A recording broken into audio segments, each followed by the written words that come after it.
Radio Tungane, le journal.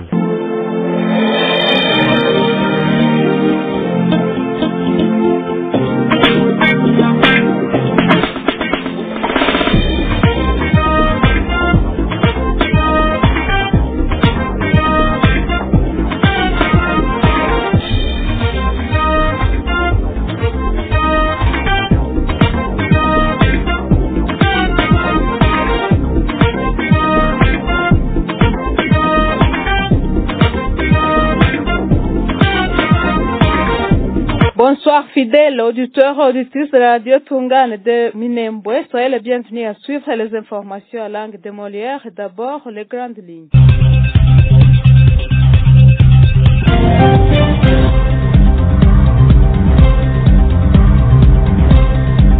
Les agriculteurs de Minembwe déplorent les problèmes d'envahissement de leurs champs dans les hauts plateaux de Minembwe. À suivre dans notre journal.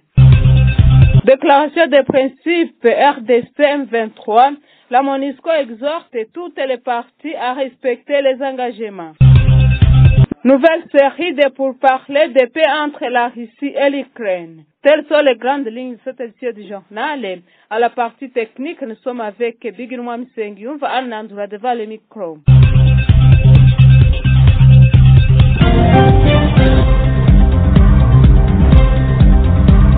Bienvenue pour les détails. Les habitants de haut plateau de Minembwe demandent aux services habilités à résoudre les problèmes de bétail qui continuent à ravager les produits champêtres.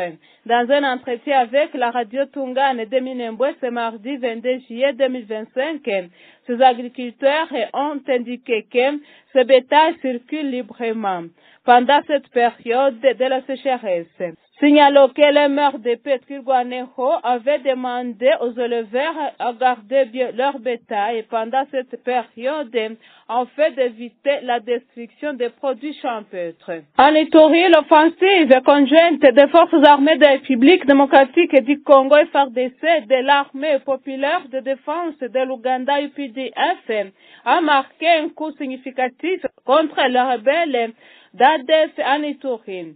Selon les déclarations du général ougandais Muhoozi Kainerugaba le 21 juillet 2025, un important bastion de l'ADF d'Apakwang a été détruit suite à des frappes aériennes et terrestres combinées. Le général Kainerugaba a précisé que ce campement était l'un des plus grands de l'ADF, abritant environ 1500 combattants et leurs dépendants. Suite à cet assaut, le chef de ADF, Moussa Baloukoum, serait en fuite vers le Houélé accompagné de plusieurs de ses proches. Cette opération s'inscrit dans le cadre de l'intensification des efforts conjoints des FARDC et de l'UPDF pour traquer les ADF, non seulement en Ituri, mais également dans le territoire de Lubero au Nord Kivu, où le groupe rebelle aurait établi des refuges. Au moins 21 personnes ont été tuées, dont une majorité de civils, lors de l'offensive menée par la milice Codeco contre les groupes armés zaïre, alliés à la Convention pour la Révolution populaire CRP dans les localités de Nizi et Lopa, lundi 21 juillet à environ 30 km au nord de Bunia, dans le territoire de Djougou en Ituri.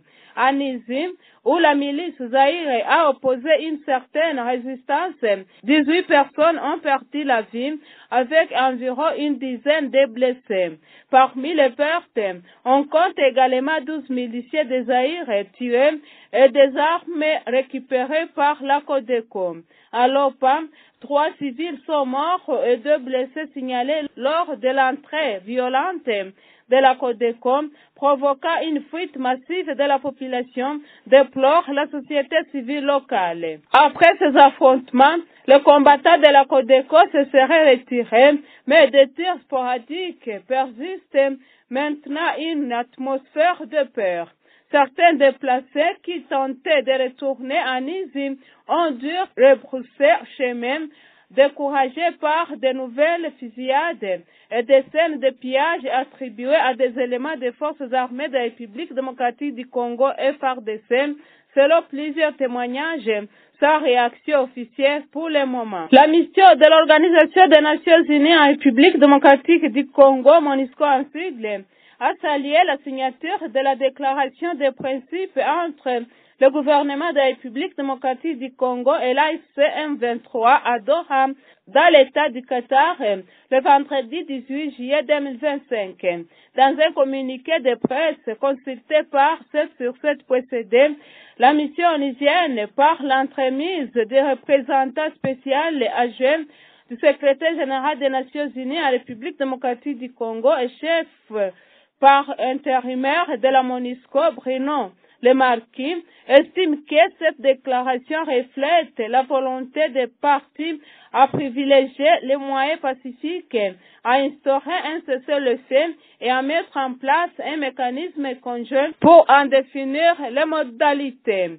La mission onusienne a salué également l'engagement relatif au retour volontaire, sécurisé et digne des personnes déplacées internes vers leurs liés au pays d'origine. La date butoir pour l'application de la dite déclaration étant le 29 juillet 2025, suivi de l'ouverture des négociations pour un accord de paix complet et de la signature finale en août prochain.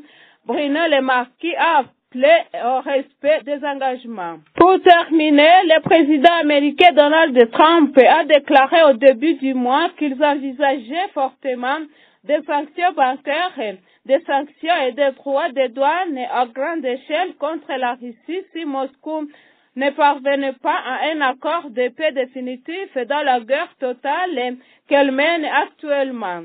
Sur sa plateforme, Trump a présenté cette menace comme une réponse à la Russie qui pilonne actuellement l'Ukraine sur les champs de bataille. À la Russie et à l'Ukraine, rendez-vous à la table de négociation dès maintenant avant qu'il ne soit trop tard. Merci, a déclaré le président américain. Face à la pression croissante exercée par les États-Unis pour qu'ils montrent des progrès dans la résolution du conflit, le président russe Vladimir Poutine a précédemment rejeté une proposition de Volodymyr Zelensky de se rencontrer en personne pour discuter de la paix. C'est la fin des informations de ce soir. Merci de les avoir suivies. Anandou, j'étais devant le micro. Bigirman Sengyum va la partie technique.